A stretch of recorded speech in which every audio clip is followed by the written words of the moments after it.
유명한 어거스틴이라고 하는 분의 이름을 여러분 많이 들어보셨을 거예요.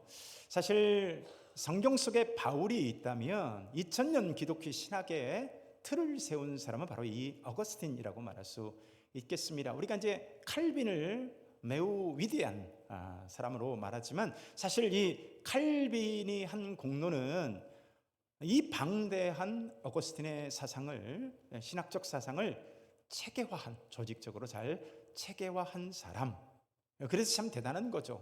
근데 그 정도로 어거스틴이라고 하는 인물은 하나님께 놀라운 쓰임을 받았던 사람이었습니다. 이 어거스틴은 본래 아프리카의 타카스테라고 하는 곳에서 태어났는데요. 그의 어머니였던 모니카는 아주 경건한 그리스도인이었습니다. 그러니까 이 어거스틴은 교회와 무관한 그런 무신론자가 아니었습니다. 어려서부터 신앙을 가까이에서 보고 자란 믿음의 뿌리를 가진 사람이었다는 겁니다. 자, 그러나 시간이 지나면서 청년이 된 이 어거스틴은 자신의 욕망과 어떤 야망을 따라서 카르타고 등지에서 이 수사학 등을 어떤 사회적인 성공으로 여기며 추구하면서 점점 신앙의 울타리를 떠나서 이렇게 세상으로 내려가게 됐어요. 이후 그는 젊은 시절에 아주 오랜 기간 동안 동거를 했는데 그 과정에서 사생자 아디오타투스가 태어나는 이 정도까지 됐습니다. 그 정도가 아니에요. 그가 어디까지 내려가냐면 이후에 그는 기독교 신앙 대신에 어떤 마니교라고 하는 이상한 종교에 빠져가지고 10년 가까이를 하나님을 비켜선 정말 하나님을 떠난 삶을 그가 살게 됩니다. 여러분, 어거스틴이 내려가지 말아야 할 깊은 인생의 타락과 방탕의 길로 내려갔던 거예요. 그는 그렇게 원하는 대로 살았음에도 불구하고 그의 내면에는 깊은 공허가 있었어요.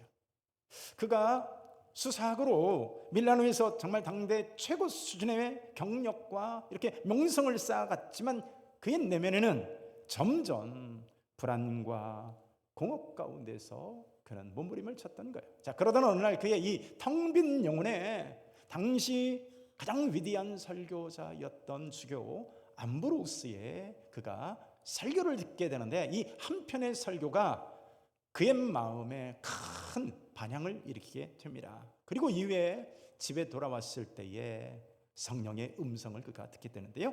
로마서 13장 14절의 말씀 집어서 읽어라 라고 하는 말씀인데요. 낮에와 같이 단정히 행하고 방탕하거나 술 취하지 말며 음란하거나 호색하지 말며 다투거나 시기하지 말라라고 하는 이 말씀을 읽으면서 드디어 그가 하나님 앞으로 다시 돌아오게 됩니다. 여러분, 얼마나 참 다행한 일인가요? 생각해보면 그가 그렇게 사생자를 낳고 방탕한 삶을 살면서 그가 그렇게 공허한 인생을 살았던 것은 그가 있어야 할 믿음의 자리를 버리고 신앙의 자리를 버리고 불신앙의 자리에 머물렀기 때문인 거예요. 오늘 예배를 드리고 있는 여러분들의 인생은 어떻습니까? 혹시 이 불안과 공허 가운데서 참 실패의 자리에 내려가서 머물고 있지는 않은지 여러분, 우리 예배를 통해서 돌아볼 수 있기를 축복합니다. 자, 오늘 본문을 보게 되면 여러분 아시다시피 요셉의 이야기가 쭉 진행되다가 느닷없이 뜬금없이 유다에 관한 이야기가 불쑥 끼어 들어오는데요. 여러분, 좋은 얘기도 아니에요. 38장 이야기는 뭡니까? 시아버지와 며느리 사이의 불륜으로 후손이 출생하는 정말 나쁘끄러운 이야기가 기록되어 있습니다. 정말 심정 같아서는 가위를 가지고 38장을 그냥 오려내고 싶을 정도로 부끄러운 민낯이 여기에 숨겨져 있는 거예요. 여러분, 그러나 오늘 본문 38장에는 아주 중요한 두 가지의 메시지가 심겨져 있습니다.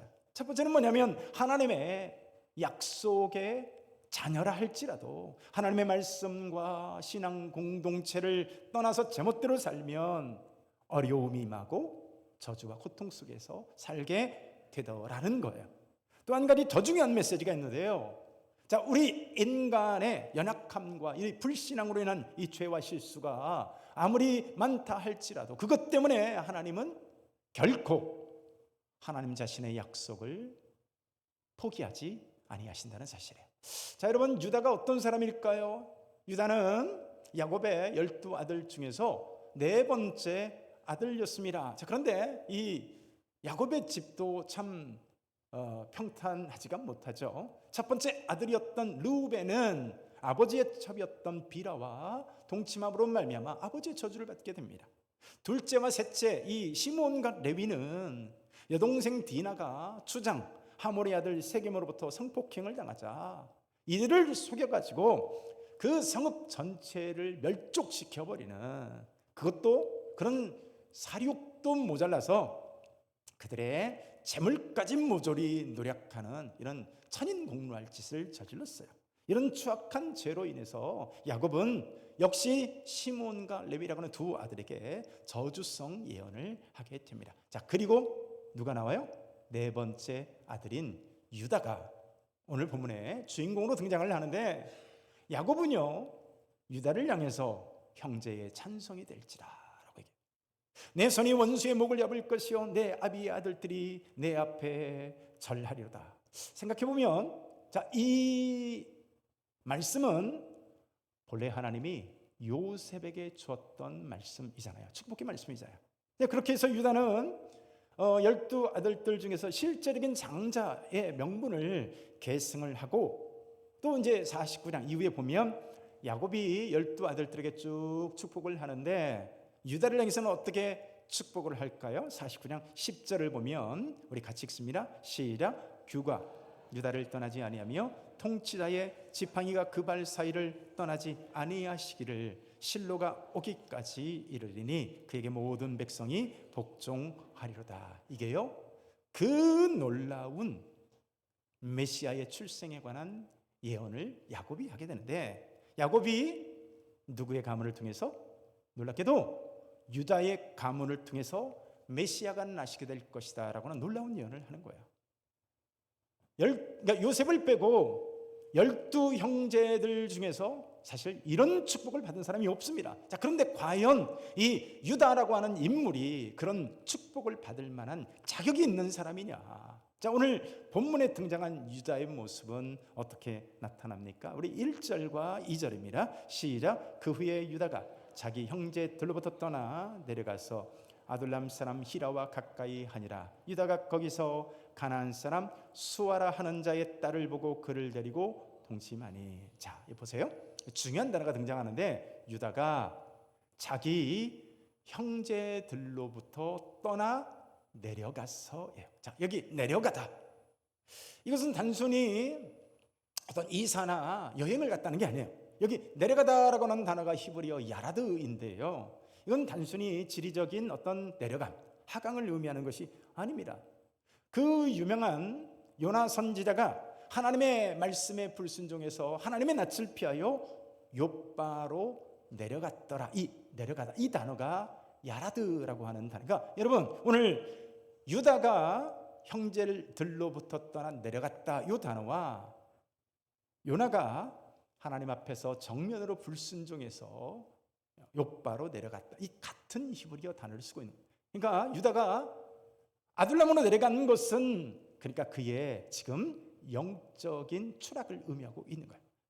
유다의 이 불행의 시작은 그가 이방 지역으로 내려가면서부터 모든 게 뒤틀어집니다. 그가 우상을 섬기는 불신앙의 땅으로 내려가니까 누구하고 가까이 지낼 수밖에 없을까요? 이방 사람이었던 히라라고 하는 사람과 가까이 지내게 됩니다. 그리고 이방 사람하고 그가 교제하고 같이 노니까 결국 이방 사람의 딸 수아의 딸을 보고 그가 결국 이방 여인과 결혼을 하게 되는 거예요. 하나님의 사람이 이방 여인과 결혼을 하죠. 자, 그러면 어떻게 될까요? 가정에 신앙이 없게 돼요. 두 아들들이 결국 그래서 믿음이 없는 하나님 앞에 불신앙적인 삶을 살았던 두 사람이 하나님 앞에서 결국 하나님의 심판을 통해 죽게 되는데, 그리고 나서 이어지는 게 뭡니까? 며느리하고 동침하게 되는 정말 경악스러운 사건이 발생하더라는 거예요. 자, 오늘 유다의 죄의 행보를 나타내는 히브리어 3박자가 있는데요. 내려갔다 야라드, 보았다 라아, 그리고 동침하였다 와야보입니다. 자, 보세요. 내려가니까 보게 되는 거예요. 보게 되니까 동침하게 됐다는 거죠. 자, 요 삼박자가 그 유명한 에덴 동산에서의 하와가 선악과를 따먹을 때도 비슷한 과정을 거칩니다. 그녀가 동산 근처로 갑니다. 그리고 보았습니다. 그리고 어떻게 됐어요? 보고 나서 이후에 선악과를 따먹게 됩니다. 그러니까 여러분, 오늘 우리가 지금 내가 어디 서 있느냐가 나의 삶을 결정할 줄로 믿습니다. 그게 내 운명을 좌우하는 거예요. 내가 지금 어디 서 있느냐. 유다는 아버지를 떠나서 내려가지 말았어야 했어요.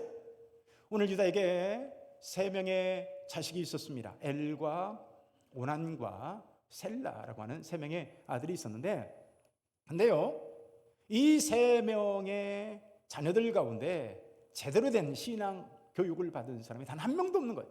셋 다 완전히 불신앙적인 삶을 사는 거예요. 유다의 아들들이 이방 여인과 결혼하니까 이런 결과로 이어지게 되는 거예요. 결국 큰아들 엘이라고 하는 큰아들이 하나님 앞에서 그의 악한 행위로 말미암아 하나님의 심판을 받아서 죽게 돼요. 자, 그리고 났을 때 둘째 아들이었던 오난이라는 사람은, 이 사람은 더 나빠요. 자, 오늘 본문을 이해하기 위해서는 계대 결혼법이라고 하는 아주 독특한 고대 문화를 이해해야 되는데, 이게 이제 형사 취수제라고도 합니다. 형이 죽게 되었을 때 형수를 취하게 되는. 자, 우리 관점에서 보면 아주 이상한 관점이죠. 말도 안 되는 관점이잖아요. 근데 이게요, 고대 사회에서는 아주 상식이 되어버린 문화고 관습입니다. 왜냐하면 고대 사회 때 여자가 남편을 잃게 되잖아요. 그럼 과부가 되었을 때는요, 살 길이 없습니다. 자, 그래서 동생이 형수에게 애를 낳게 해주므로 유업을 잇게 해주는 거예요. 하나님께서도 이것에 관해서 모세 율법에서 이 제도를 명시하는데, 그게 이제 신명기 25장에 등장하게 되죠.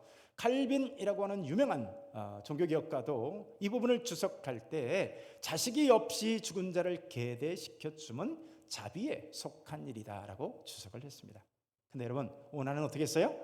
즐길 것은 즐기고 유산 상속은 나눠주지 않겠다라고 하는 악한 생각을 합니다. 그래서 하나님께 그도 역시 심판으로 죽게 돼요. 자, 유다가 이쯤 되면 자신의 영적인 상태를 여러분 깨달아야 되지 않았을까요? 근데요, 유다는 오히려 며느리였던 다말을 불길한 여자 취급을 합니다. 어떻게 해요? 우리나라 관점으로 보면 서방 잡아먹는 여자, 이런 관점으로 이해를 한 거예요.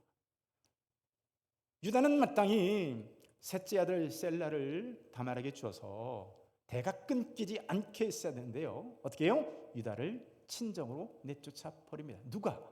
유다가 그랬다는 거예요. 사실 유다가 다말이 문제가 아니었죠. 진짜 문제는 누구에게 있었어요? 유다 자신의 이 영적인 이탈과 자녀 교육의 실패라는 것이 더 큰 문제였는데, 자, 그리고 난 뒤에 이어지는 유다의 이 불신앙적인 행동을 볼까요? 우리 15절과 16절입니다. 15절 시작. 그가 얼굴을 가렸으므로 유다가 그를 보고 창녀로 여겨 길 곁으로 그에게 나아가 이르되 청하건대 나로 내게 들어가게 하라 하니. 이게 누가 하는 짓이에요? 유다가 하는 짓이에요. 야, 여러분, 이 얼마나 위선적인 짓입니까? 왜냐하면 유다가요, 양털 깎으러 갔다가 창녀로 변장한 며느리 다말과 동침하게 되는 지경까지 그의 영적 파산이 이루어지게 되는 거예요. 여러분, 이게 더 큰 문제가 뭐냐면 단순히 매춘을 냈다, 이게 아니에요.